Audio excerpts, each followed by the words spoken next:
Hi, and welcome to The Seeker and The Skeptic. I'm Kat, and I'm the flaky, unpredictable, maybe a bit irrational Seeker. And I'm Rebecca. I'll be your sarcastic, grumpy, close-minded, skeptical host. Or maybe we should just be ourselves. Sounds good to me. This podcast is going to dive deep into the controversial topics that some may call new age, or woo-woo, or just plain foolish. And hopefully look at them with a skeptical but open-minded approach that will encourage understanding and acceptance from both the skeptics and the seekers.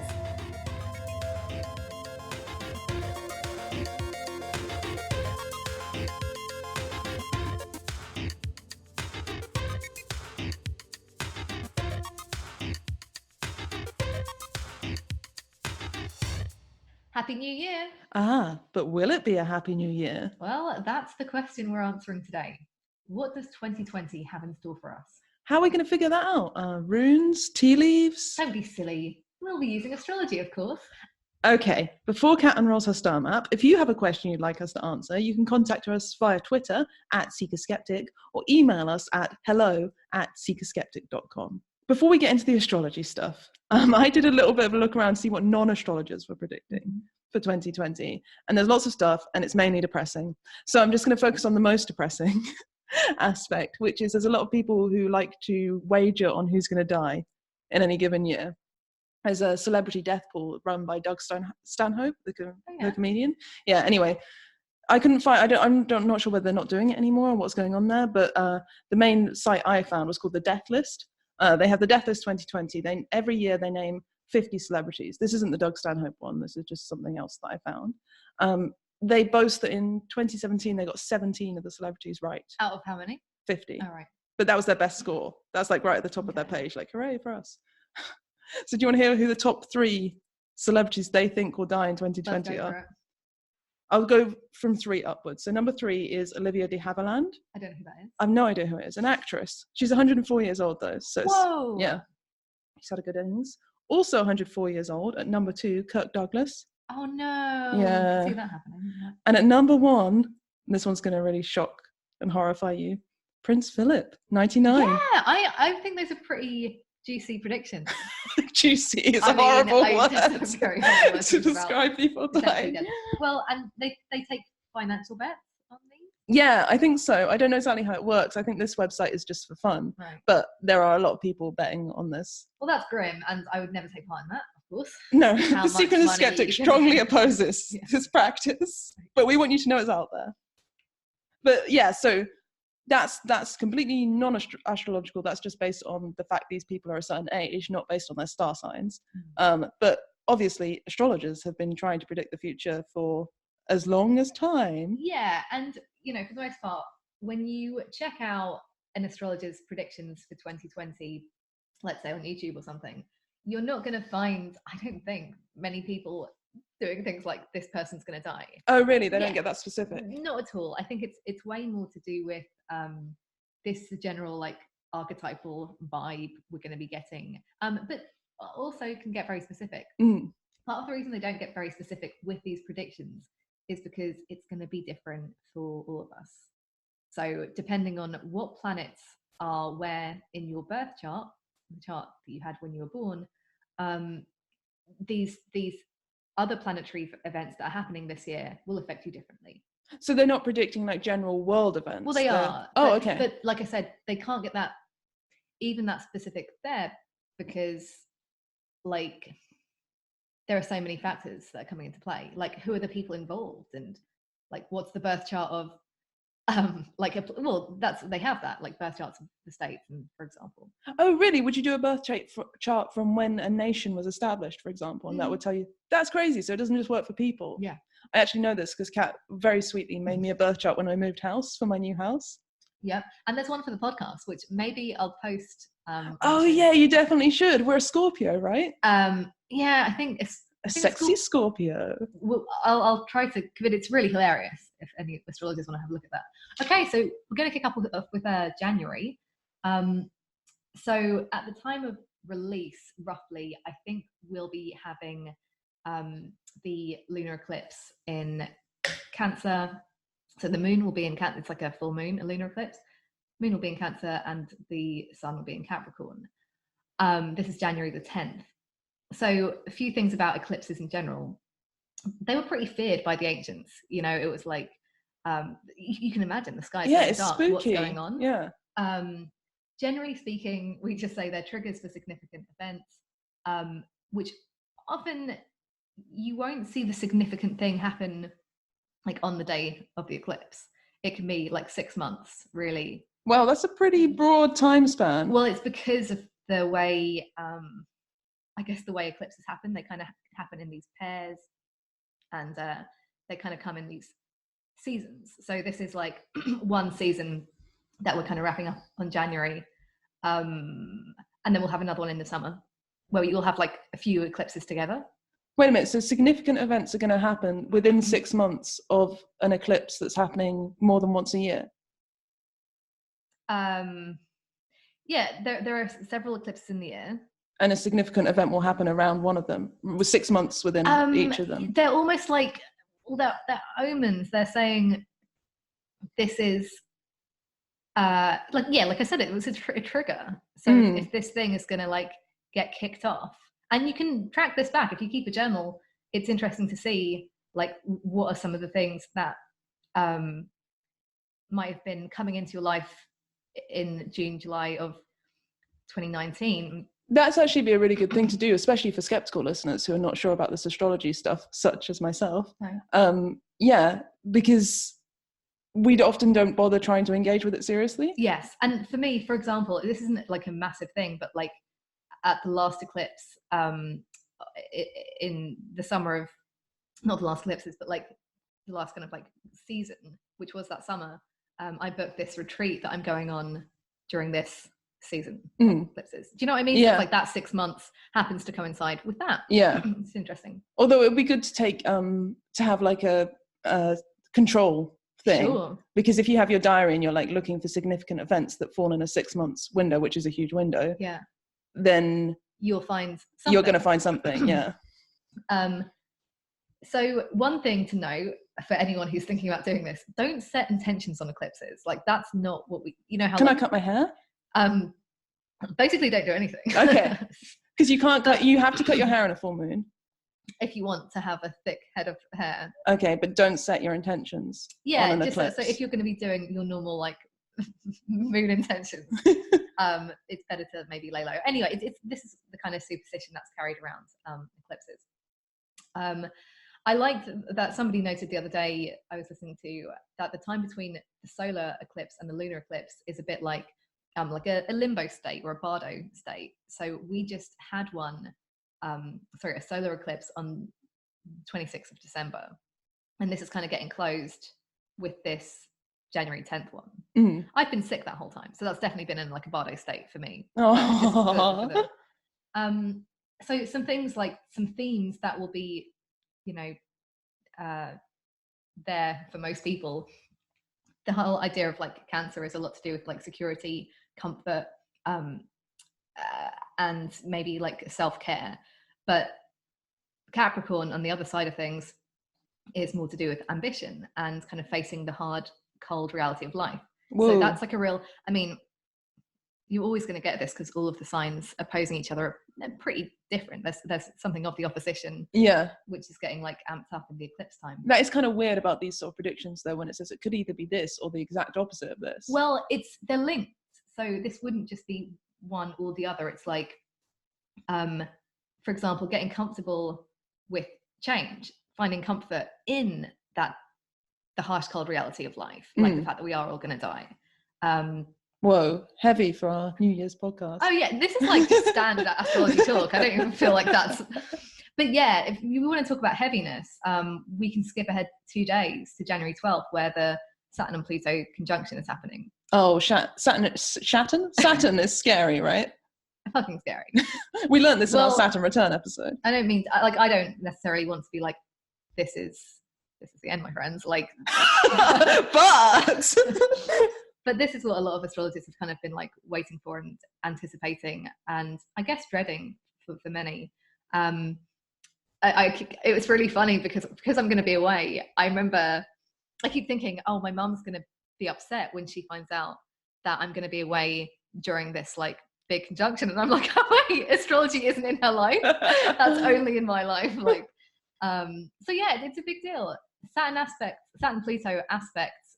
So this is when the planets make like a particular geometrical like gap between each other. Okay. It's a way that they see each other, and they have something to say about each other as if they're people. And what do they have to say? They have to say things like some of the major crusades that happened, they were all like coincided with these events. 1914, start of the this is a conjunction, so start of the World War One. 9/11 was an opposition. A financial crash was a square. These are all different things, so that's an opposition and a square are different things. Yes, but like I said, these are these aspects, so they see each other. That's what we're going by. Okay, so this is like a group of, I know, sorry, it's really hard to understand because I'm not up with your lingo, and our listeners probably aren't either. Mm-hmm. So these are like a group of shapes that are important. Yes.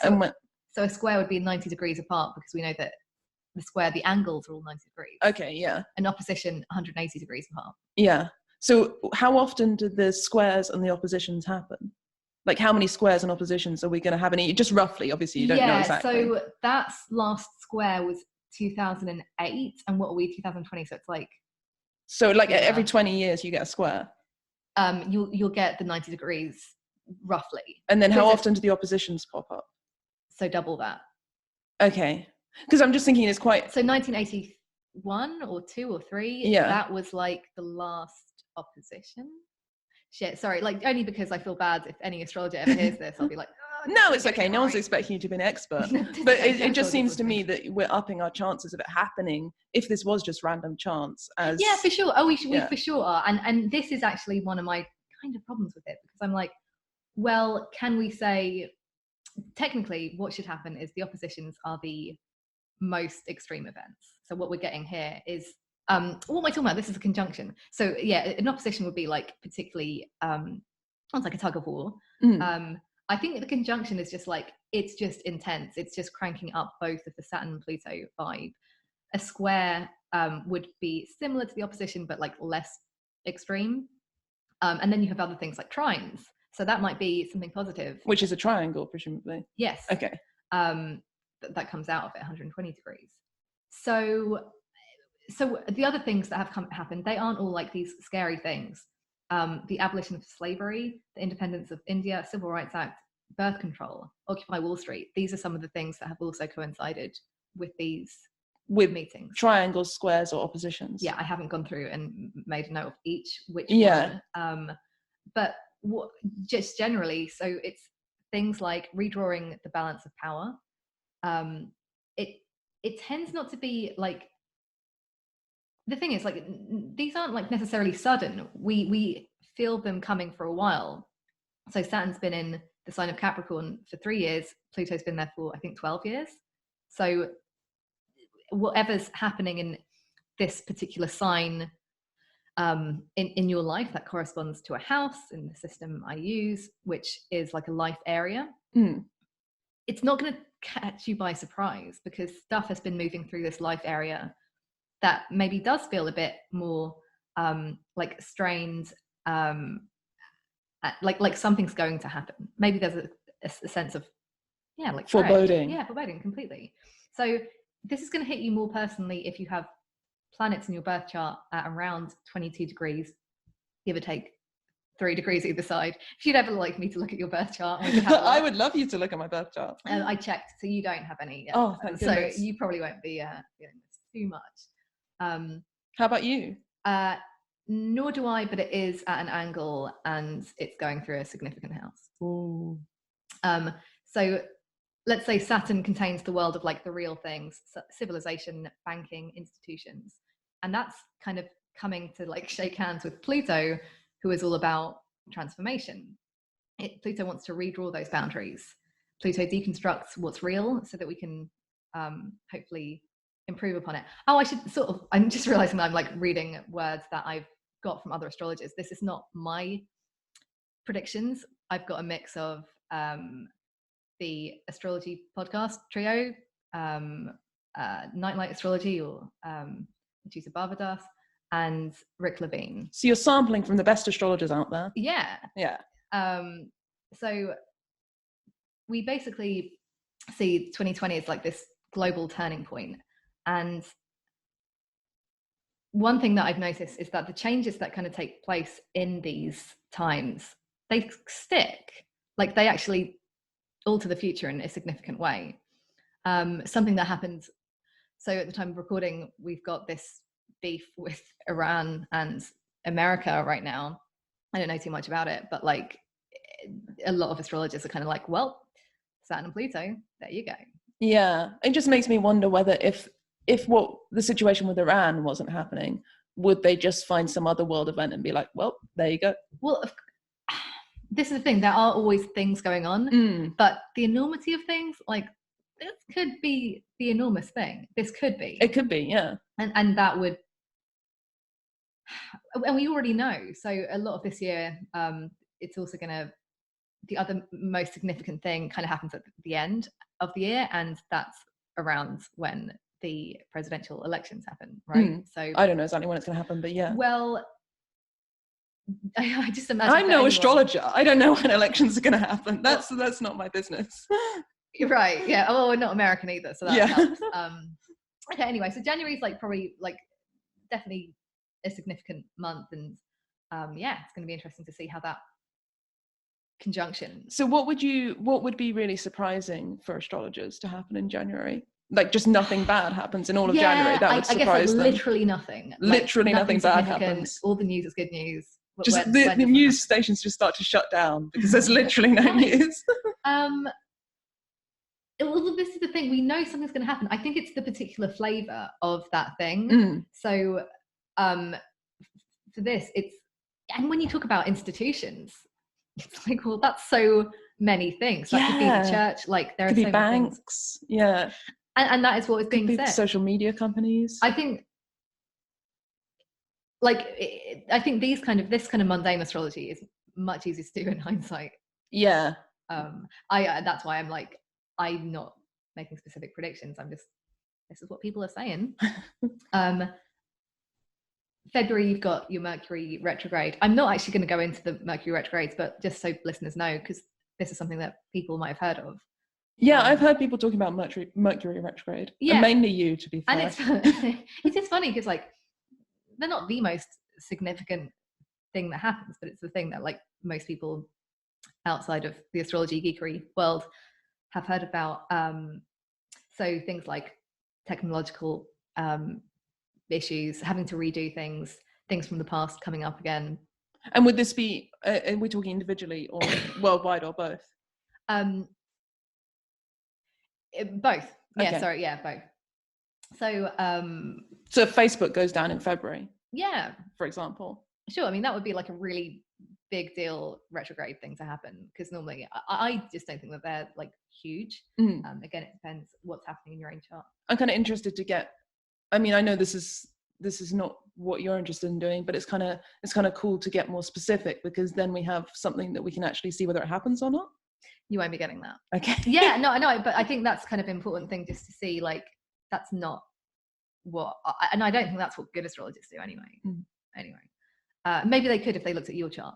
What's your definition of good astrologer? Sorry to put you on the spot. I do think accuracy. Yeah. So good astrologers are not specific, but they are accurate. Yeah. Okay. Yeah, I think that's a good way to put it. In March, Saturn will be moving into Aquarius temporarily. So like I said, it's been in Capricorn for 3 years.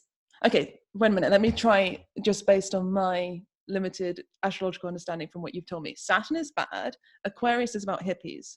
So does this mean all the hippies are going to go crazy? When did I tell you Aquarius is about hippies? I think that's something I just got from that song. Oh, yeah, sure. So we will be maybe referencing that song in a bit. But like,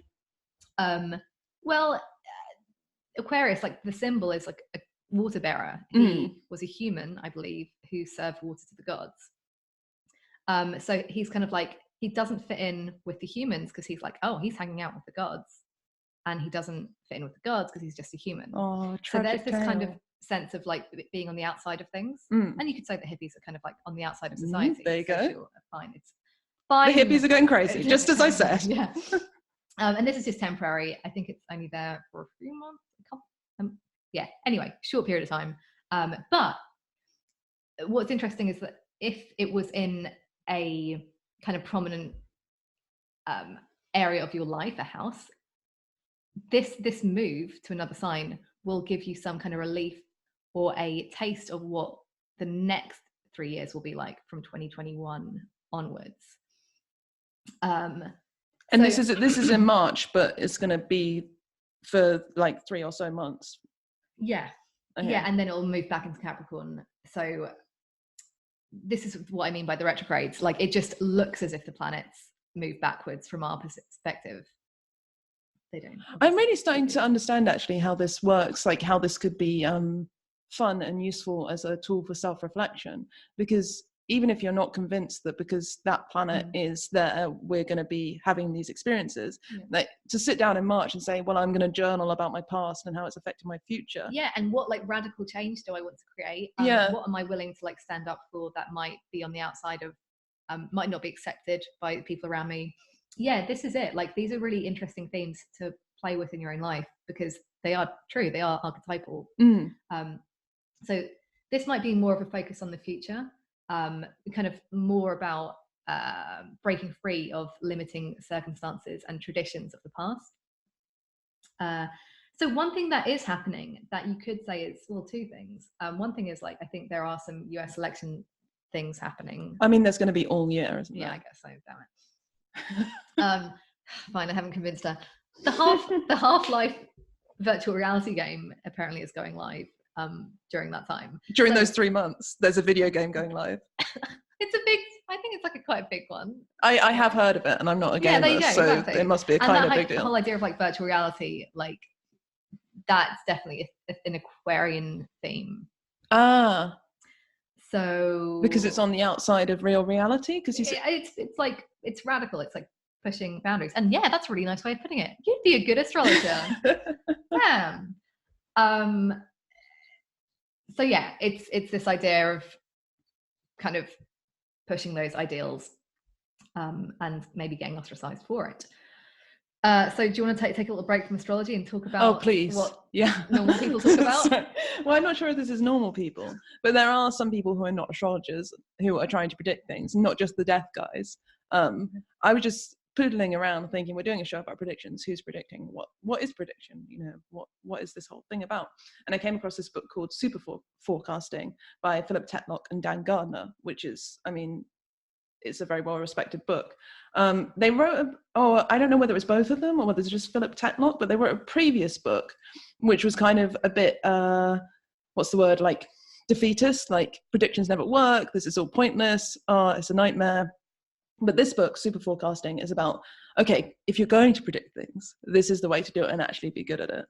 So they start off by reiterating the previous book, basically. It's very hard to make predictions because, as we all know from Jurassic Park, chaos theory. Oh, shit. Like, one tiny thing can have such a big effect somewhere else. So, like, making these predictions is just generally very, very difficult because you can't predict what one small thing might alter your model and completely fuck everything up, basically. So with that caveat that predicting is super hard, they move into talking about how predictions get good. And one of the things that we are quite good at predicting nowadays is the weather, especially on short forecasts. Yeah, I know, that's the thing. You're saying terrible, and you're right, it is terrible, but it's still one of the best things we are at predicting. So like a long forecast is rubbish. Like, no one pays attention to anything that's a whole week. But like the next day, often is quite strikingly good.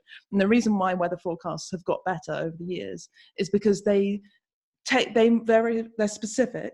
And then after they've made the prediction at the end of the day, they'll be like, we said it was going to rain today. Did it rain today? So they make specific predictions, and then they look back at them afterwards and check whether they were right or wrong. And then they alter the models they're using to improve, to get better. So it's like a feedback loop. They're feeding back information into the system. I don't know if that's something that astrologers do. No, that's really interesting. I was like, yeah, that's not what we do. I mean, if you're learning, it can be something, because you can be looking at, if you're reading for clients, then you're always like adding to your like knowledge of, oh, this kind of thing happens at this time. Yeah. Because it is so, there are so many things that could happen. Yeah. If you wanted to like level up your astrological predictions, assuming that astrology works, what you would probably do is give specific predictions. And in the book, in super forecasting, they point out the importance of using numbers. So instead of just saying it's going to rain tomorrow, you say there's a 60% chance of rain. Yeah. So you're specific, like not only about what you think is going to happen, but about the probability you assign to it. I think that would be a fun thing to introduce into astrology. Like I can see some, and especially I can imagine some clients really liking that kind of probability thing happening, because you could say, well, yeah, this is my 99% going to happen vague prediction, but more specifically, I'm going to give you like a 50% that this much more specific thing will happen. That would be kind of cool. Yeah, and then if you were giving readings to a large group of people, you can actually see like whether your probabilities come true. So if we say, January is going to be a year. January, what's happening in January? It's all about self-care. Sure. And also the opposite of self-care. Yeah. So if we gave that a probability, like if we say 40% of people are going to really need to focus on self-care in January, which is probably true actually, it's probably 100% of people, because January, that's kind of the month for it.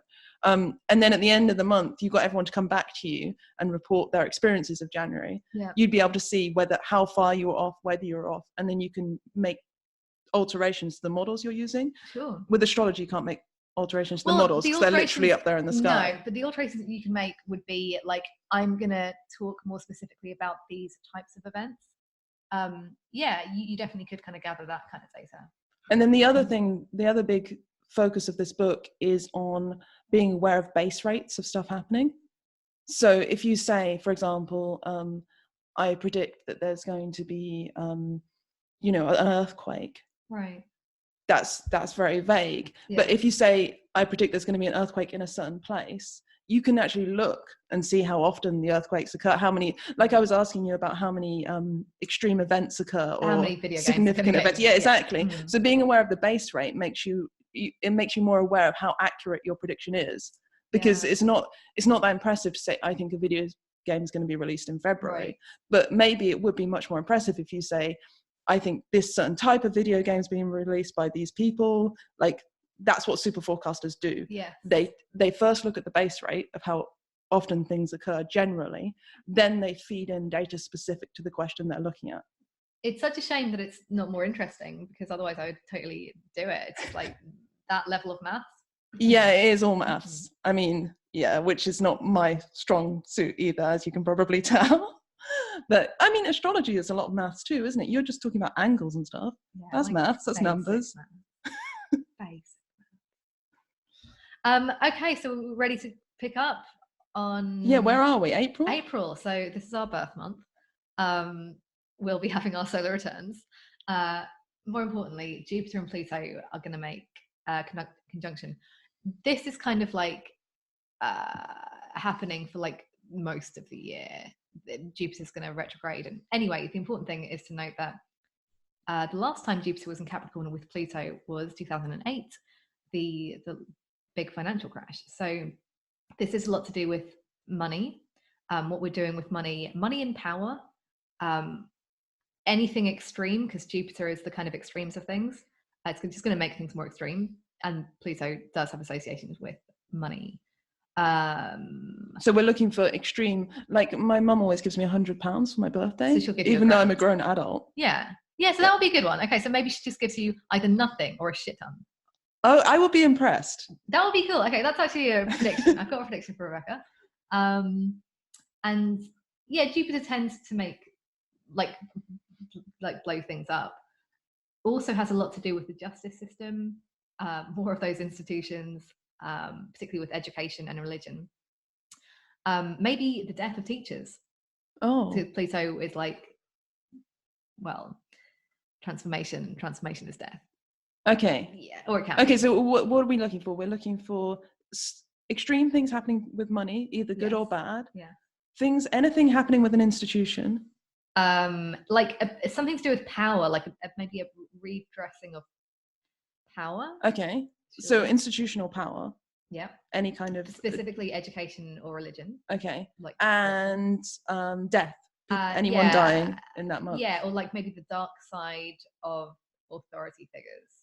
I have that. Okay, I'm pretty sure that we're going to see some of that. Yeah. Over like the 6 months between April. I'm pretty confident that's going to happen. Yeah. Okay. So May, we've got Venus will be stationing retrograde in Gemini. Okay, Venus is love. Everyone knows that. Sure. Yeah. Gemini is the twins. Does this mean incest? I can yeah. Definitely a lot of orgies. No, this is a lot to do with Gemini's. Well, it's the home of Mercury. It's a lot more to do with thinking and asking questions. So a retrograde might mean a reversal in your way of thinking about things. So you might be like, I don't love that thing anymore. This is when you're going to give up astrology. Everyone's going to be breaking up with people. No, you're going to break up with astrology. So who is your your ideal lover, ideal friends, groups? Maybe you'll like stop being friends with me. But also like art as well. So you might be like, oh, I want to go down this totally different route with art, or take on a new theme in your work, because a lot of your work is already very Venus Gemini, even though you have Venus in Taurus, which is nice. But anyway, like, so it's a lot to do with changing passions. What we think we love. Okay. Yeah. Okay. I think that was fairly clear. Couldn't be clearer. June. So here we have some more eclipses. The eclipse axis, so they've all been happening in Cancer and Capricorn, and they're going to be moving into Sagittarius and Gemini. This has a lot to do with faith versus reason, which is seeker versus skepticism. Yeah. I thought that was fun. And yeah, I'm not going to talk too much about these because we're sort of just wrapping up whatever was happening, like I said, at the start of the year. And that has also been a theme for the previous year. And we're going to be moving into 2 new areas of your life. So if transformation was happening in 2 areas of your life, it's going to be another 2 areas. Okay. Yeah, I mean, it's like things are going to change. Times they are changing. Rebecca, you can't just sum everything up with like this is basically what I'm doing. It's like kind of generally going to. But these eclipses we're talking about, I got for Christmas I got a book about astronomy, right? Because I always have to undercut anything Kat's doing. I was looking through all excited, and I don't think there are any visible eclipses. Like all these eclipses are like partial eclipses or ones we can't see from where we live or whatever. Part of that is because the nodes aren't quite like aligned. So do astrologers think that it would be more, the effects on us would be more extreme if we could actually see it? Yeah, generally it's a bigger deal. And I think we do have one that the one on the solstice is quite... On the summer solstice? Yeah. Oh, I didn't look that far ahead in my book. That's an annular one, and it's like, I think... Oh, shoot, is that... Maybe it's not. Maybe there's one that's like pretty dead on, I think. But anyway, this is interesting because it's at 0 degrees of these cardinal signs. I was like, whoa. Cardinal signs? So these signs are Aries, Cancer, Libra, and Capricorn. Oh, we're one of the cardinal signs. Our suns are cardinal, but yeah, exactly. Okay. So they have a lot to do with making change happen. Does that mean they're the most important? That's what cardinal means to me. I don't know about most important, but definitely best. Hear that, Aquarians? Right. Yeah, they're fixed signs, right? So yeah, there are these 3. So what do you know what that means? What does cardinal mean versus fixed? Cardinal, so it comes. The other word for them is like tropical signs, and I think the word tropos means to turn. So it's like the turn, like just implementing new things and making. No, but I mean literally in the sky. Is they called that because they move and the other ones don't? Or, as I say, I haven't got very far in reading my book about astronomy. Good point. I'm sure there is a better reason that I can come up with. Right now, I guess I've forgotten why those specific. Oh yeah, that's it. So it's to do with the solstices, right? So that's when those points happen. So it happens in Cancer and Capricorn, and the equinoxes happen in April. Aries and Libra. Ah, okay. So those stars are at their height during those 4 quarter days. Yes. Okay, that makes sense. Yeah. Yeah. And it's just thought of as like these 4 points, as if the sky was like a tent, and those are the 4 points holding everything down. That's a beautiful metaphor. Yes. So what about some past predictions of 2020? Let's find out if people got it right. So these are predictions. I've got 3 predictions that I found hilarious, and they're all from an article. I'll put a note in the show notes, which had 23 predictions for 2020. But these are predictions made long ago, and these people have made the mistake, perhaps, of being specific. And doing it, like you said, long ago, so it wasn't just the other day. Yeah. So the first one is the Rand Corporation, which apparently is a well-respected global think tank. I've never heard of them. In 1994, a guy called Glenn T. Seaborg was reporting some stuff that the Rand Corporation had been talking about at one of their meetings in his book, which I don't know the name of off the top of my head. He said, during the 21st century, this is what the Rand Corporation was saying, those houses that don't have a robot in the broom closet could have a live-in ape to do the cleaning and gardening chores. Also, the use of well-trained apes as family chauffeurs might decrease the number of automobile accidents. That is so fun. But you have an ape. Yeah, I mean, I personally have an ape, but I don't think that's common. Isn't that amazing? So that was in 1994. Only 1994? That's like 1954. It could happen. Yeah. So that was a bold, specific prediction, which, I mean, we still have time. We have a year to make that happen, but I don't think it's likely. Okay, so here's one from one of your favorites, Nikola Tesla, 1937. He said, within a century, coffee, tea, and tobacco will no longer be in vogue. The abolition of stimulants will not come about forcibly. It will simply be no longer fashionable to poison the system with harmful ingredients. I agree with him. These are not as big as they used to be. You don't see anyone smoking anymore, at least in England. And a lot more people are going to caffeine free. I've never seen anyone drinking a coffee. Well, that's Rebecca. No, but I know it's definitely still a really big market. I understand that, but I do think it's a huge market, and maybe it's even growing because there are more people who have access to it than did before. There are more people consuming beverages. Yeah. But I mean, I kind of I see why he would have said that, and it's interesting. So 1937, I don't know when the sort of health food movement kicked off. Well, exactly. It's definitely in a big way. It was after that. Even though that people like Edgar Cayce were big into it, from the 20s. I don't know who that is. You're looking at me I should know. Definitely. I thought, it definitely is the kind of thing that you would know. But that's an interesting prediction. And again, we still have a year, so you never know. Everyone may have given up coffee, tea, and tobacco by then. Yeah, and you are right about the tobacco, obviously. This is my favorite one, though, of the 3 that I picked out. So in 1911, the surgeon Richard Clement Lucas, working for the Royal College of Surgeons of England, predicted that the useless outer toes will become used less and less, that man might become a one-toed race. Wow!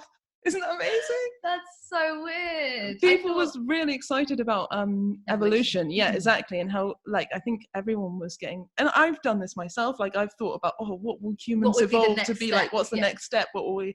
And I think people were just a bit, you don't realize quite how slowly evolution happens. And also quite how important toes are. Right. Because especially the big toe. I think we need at least 2 toes. Bare minimum. Listeners, tell us how many toes you think we need. Yeah, the little one and the big one, right? To stabilize on either side. Well, I'd say just mash all of the other 4 together and then just have the big toe and that mash. Yeah, it's true. It's the same with your hands. You'd be fine with a kind of mitten hand. I would not be fine with a mitten hand. You really would. Have you ever worn those Vibrams? The shoes with the 5. Yeah, exactly. But when I wore those, and they wore out really quickly, actually, I was disappointed. So not recommended. But whilst I had them before they wore out, I really noticed how much I used every part of my feet. Nice. And I think that's because I wasn't wearing normal shoes, so my feet got the chance. And they say, and this might just be an advertising thing, but they say when you first wear them, you'll find your feet hurt because you're using muscles in your feet that you don't normally use. I definitely found that. Yeah. And I was running in them as well, so you meant to build that up slowly. Yeah, no time for that. But I did notice how much I used all the different muscles in my feet to stabilize. Yeah. And I don't think I'd be cool with one toe or mitten hands. No, and I think it would be good for us to spend more time buying Vibrams. Okay, let's go back to astrology if we have nice. Okay, so September 9th, I think, is when Mars stations retrograde in Aries. That's not going to be fun for Mars us. is planet of war. Yeah. Bad. Aries is us. Yeah, but it does, I don't like this. It does, like, it's his home sign. So the thing is, it's going to spend about, like, basically... So there's a planet associated with each of the classic zodiac signs? Yes, yeah. And ours is Mars? Yes. And... why is that? Because Mars is usually sitting in Aries? Why is it considered its home sign? Do you know? Because there are just associations. Oh no, that's why. God damn you, Rebecca, testing me. It's embarrassing. Because I'm going to be... I genuinely don't know. I'm not trying to test. I'm just curious. So there is this beautiful diagram called the Thema Mundi, which is like a teaching tool that kind of positions all of the planets in their home signs. And there are like a bunch of reasons why they would all be in these particular places. And the way it works is like really beautifully symmetrical. And this is one of the reasons why I really liked learning about this stuff, because when you dig into all of the reasons behind why everything was placed in this exact way, which would take me like at least an hour to explain, it's really beautiful. Yeah. And like perfect. And obviously, you know, the people who kind of came up with it, let's just say it was, you know, maybe a small group of people, or a person, were very intelligent. They were like the smartest people of the day, probably. Yeah, and they didn't have like fancy implements to measure where anything was in the sky. They're just doing this all with pen and paper, presumably quill on paper. Yeah, they started making some cool things. There's this really, obviously not at the beginning, but you can find some really interesting astrological devices. I'm really impressed by, I mean, I know I always go on about this in every podcast, but even Neolithic man was very, like, they could align certain stones to the stars, I'm always planets, like blown away. Yeah, it's amazing. Whatever that is, it's like past. There must be a word for being like thinking that people in the past were stupid. Yeah, just assuming they were stupid. Yeah, and being over. That's why people think that aliens must have built the pyramids, because they can't. Past people are so dumb they couldn't have built pyramids. Exactly. But I also think we don't appreciate how important the sky was to our ancestors. Yes, because that's what they had. Yeah, that was their TV. Yeah. So I've noticed. So Mars goes retrograde like basically every 2 years, and I've noticed that even as a kid, when I was 12, I realized that I hated even years. I always have better odd years. That's so weird. And I think it's because of the Mars retrograde. So that's my theory. It will feel like frustration because Mars wants to go forward and it has to slow down in Aries. It's a good thing if you're rushing whatever it is. For you, it's the 5th house. It will be, maybe things to do with creativity, play. It's kind of fun things for you. But maybe it's like a creative project that you want to go over or spend longer on anyway. Kind of like a pressure cooker. So there's also a square, so that 90-degree angle between that Saturn and Pluto thing happening in Capricorn. So again, it's more of that feeling of Mars wants to go and Saturn saying no. That's basically all Saturn says. So if you have a really good non-frustrating year in this even year, what would that mean to you? Oh yeah, I will be genuinely surprised if I enjoy this year, especially that Mars retrograde. That's a good way to start off the year. Yeah, well, this is interesting because it's kind of like adjusting your hopes. Adjusting. Potentially, okay, here's a good piece of advice. Fights, like, you want to be careful that you're not so much getting into fights. That is a good piece of advice. That is a really good piece of advice. I'm just saying, well, I think it was Austin who was just talking about being more like uncivilized in conflicts. Maybe we record some podcast episodes and we're less civilized than we normally are. That could happen, yeah. So you just be asking yourself those questions like, is this worth arguing over? Again, good questions to ask yourself, Generally, even if nothing to do with the stars. I mean, a lot of it is like that. And what's great about astrology is if you just want to take it as that, we can't do all of the things all the time. And this is kind of a way of like theming and organizing your life. I do like that. Yeah. I love structure. Yeah, well, Saturn in the 1st house. So November, we've got another eclipse kicking off, so lunar eclipse in Gemini. People were talking about this happening, something about royal stars. I don't pay attention to stars. And Prince Philip. Oh, so maybe, okay, that's our prediction. Maybe Prince Philip dies in November. Wow. That's really awful. You literally started this podcast saying, I think betting on people's deaths are disgusting. I would never do it. There's no money being placed on by the end of the podcast. Just pride. So this is a change or a transition. I put down some of that money I get from my mum for my birthday. This is, I guess, presidential election. So, but there is some optimism because Sagittarius, Sun is in Sagittarius. Sagittarius good? I'm like expecting you to know why that would be optimism. Well, the sun is lovely and sunny. Yes, that's true. But so Sagittarius is the home of Jupiter, and Jupiter is like Santa Claus. So Jupiter is like Santa Claus. Yeah, kind of like benevolent, wants to give you gifts. Makes things bigger. Interesting. I thought Jupiter was like, I've been reading another book that touches on some astrological stuff. It's about the psychology of people who believe in things that you believe in. I'm trying to understand you. And it mentioned that Jupiter was more about like power. Oh yeah, for sure, power. Okay. Power patterns changing. But like power in the sense of like, you know. I don't think of Father Christmas as super powerful. I think benevolent authority figure. Okay. Yeah, he has different sides. And is it blue? No, that's a really good point. Blue the color associated? I didn't know. I mean, I would like to. Let me just find out. No, it doesn't really matter. That's matter. Something you can do. That's homework. I just thought it was like bright. It's associated with like brightness, but I can imagine it being like. I was reading this whole. It's really interesting. Sorry, this is a complete tangent, but so it was about how people incorporate their beliefs into their lives, and it was this person, and they wanted to like have their boss over or someone they wanted to impress, and they wanted them to invest in their project.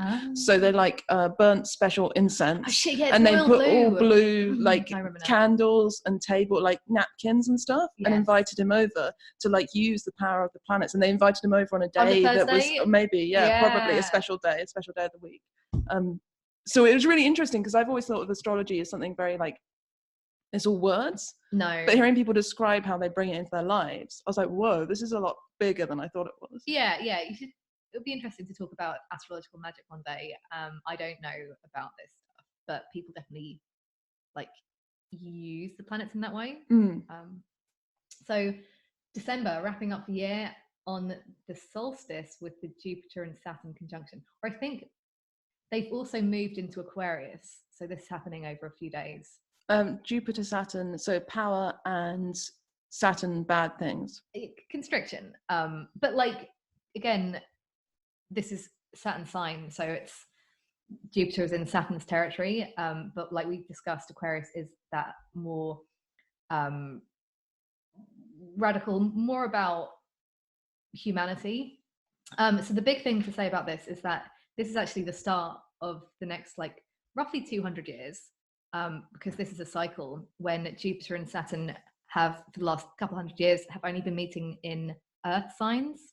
Okay. And now they're going to be meeting. And the Earth signs are like traditional, conservative. Oh, I was thinking they're like Taurus. Oh yeah, sorry, Capricorn and Virgo. Okay. But nice one, Taurus. How did you know that? And so basically, it's going to be moving into air, which is more about the mind, communication, ideas. They're like the age of reason. It's the age of reason is coming back. At last. And only astrology can tell us when it's going to happen. But I also realized, like, age of Aquarius. Yeah. So wait a minute, we're in the age of Aquarius now, right? Like this isn't. We could again talk about that at length, but you could call that the age of Aquarius, like so many different. Because in like the 60s and the 70s, weren't there loads of songs and they were talking about the age of Aquarius? It's not a thing. Oh, it's not real. Well, it's. I mean, no. Some of us would say none of it's real. Yeah. But the age of even astrologers don't think we are living in the age of Aquarius. Oh. Disappointing. You could make arguments for it. It's like you could, but it's not like a big thing. If anything, you could say that this, well, at least it's the age of air we're moving into. You could say that. It's interesting. Like another thing that a lot of people probably won't be aware of is that whole elemental thing separating out everything into 4 sections: earth, air, fire, and water, and they all have links.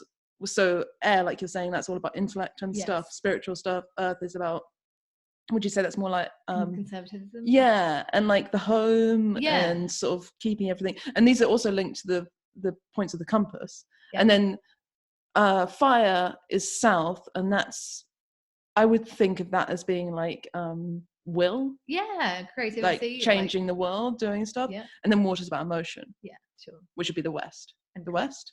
Yeah. Interrelational stuff. So this is all from like Western occultism. Yeah. That's what my understanding these of are familiar ideas, but like the element stuff goes way back. It's really interesting. And they had different ways of like chopping things up. So I think the Stoics had a different way of doing it to somebody else. And didn't they have in Asia, maybe China, they have like wood as one of their elements? Yeah, and like metal. And they drop one of our ones. So one of our good old-fashioned elements. Yeah, like, geez. It's just interesting to reflect on the way that different cultures come up with different systems for understanding the world, but we all want to compartmentalize. Yes, we really do. And we seem to really like applying it to multiple things. Like I did find, especially like, when I was first getting into this, really enjoying particularly the element thing where everything could be ascribed to an element and everything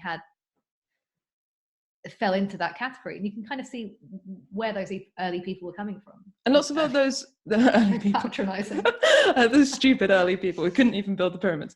Often in those books and those like I don't know what to call them, magic books, Western occultism, like all those sort of books, they'll have like lists, won't they? And they'll be like air, and then it'll be like ideas, imagination, incense, sage, badgers, like just like this long list of stuff, and you're like, how on earth did you and how are they related? Like Jupiter, wardrobes, like, exactly.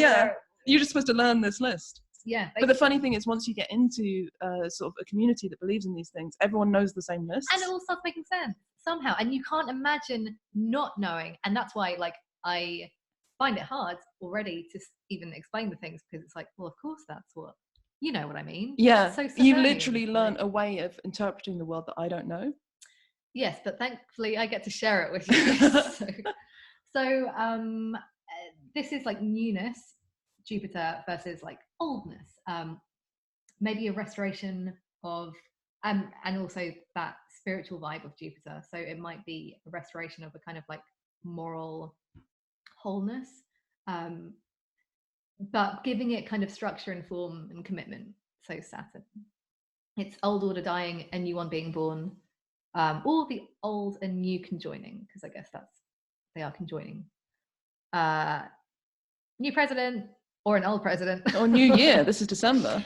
End of the year. Yeah. Yeah. So would you think astrologers would be surprised if, and let's be honest, like a lot of the astrological community in America, and there are a lot, like that's their kind of central thing. Good point. So do you think they'd be surprised if Donald Trump was elected again? Because they'd be like, oh, but it's supposed to be new. So here's the thing, what I'm getting from this, like, if he got, I think it would be kind of a surprise because of all this idea of like newness. The only thing that I would say is maybe it will be worst case.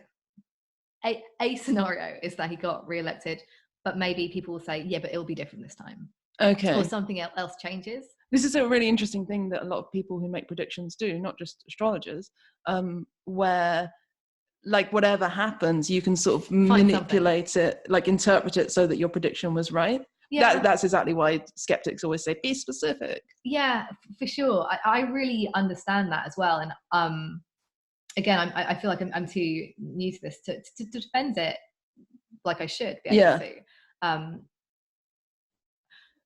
And it would be interesting for people to be a lot more like open with what they believe, because it's okay to be wrong. Yeah. So that's the other thing. Like, I think it would be interesting to hear like specifically what people think. But again, I'm just not that interested in mundane astrology, so it's hard for me to like. You said that before. What do you mean by mundane astrology? Yeah, good point. These kind of like world event astrology, like these kind of like world predictions. I'm way more interested in like what's going to happen in your life, and that's when I think you can hear people being way more specific. But again, maybe there are some fucking fantastic mundane astrologers out there. But you'd also have to know a lot about the news, and I'm not interested. Well, you wouldn't, would you? I guess you'd have to know to check whether you were right or not. Yeah. But to make the predictions in the first place, the whole point is all you'd have to do is look at the plants. You wouldn't have to look at the news. How could you know? Because you would be like, I need to, who specifically is this referring to? You need to know who the people are. Okay, yeah, I get what you mean. It's like you've got to you have to have an understanding of both worlds and then flip them together. Yeah, completely. Which is hard because a lot of the time you are doing that thing of you are just projecting what you intuitively expect to happen onto the stars and the planets. And I'd love to speak to someone like someone who knows what they're doing. Some more experienced astrologers about this, because it's not my forte.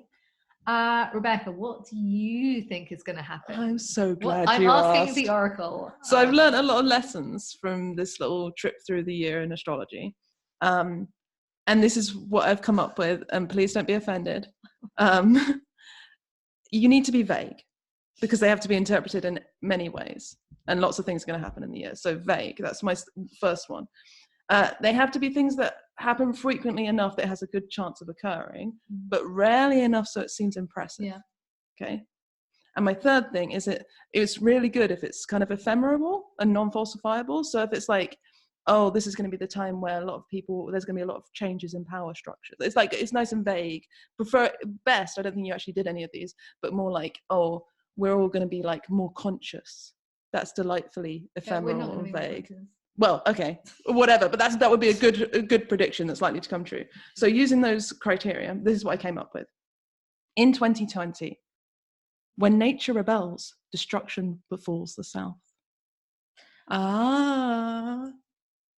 That's crazy. Was this written before the Australian? No, this was written like this morning. Oh, fair enough. Okay, you cheated. So this could be a fire, a flood, tsunami. It could just be if nothing happens like that, then I could just say, well, climate change. Yeah. Because that's definitely going to carry on happening, right? In 2020, when nature rebels, destruction befalls the South. I'll stand by that. In 2020, a great spiritual leader departs this plane of existence. In 2020. Yeah. Definitely a great spiritual leader will depart this plane of existence in 2020. I mean, like the Dalai Lama's getting on. And I would say that will happen, in the period where Jupiter is conjunct Pluto. So yeah. Well, I'm just sticking to my vague thing. If you want to get more specific, you can, but I want to be right. So I'm keeping it open. I think because we've got loads of really old spiritual leaders, right? Yeah. And there's a good chance that one of them die.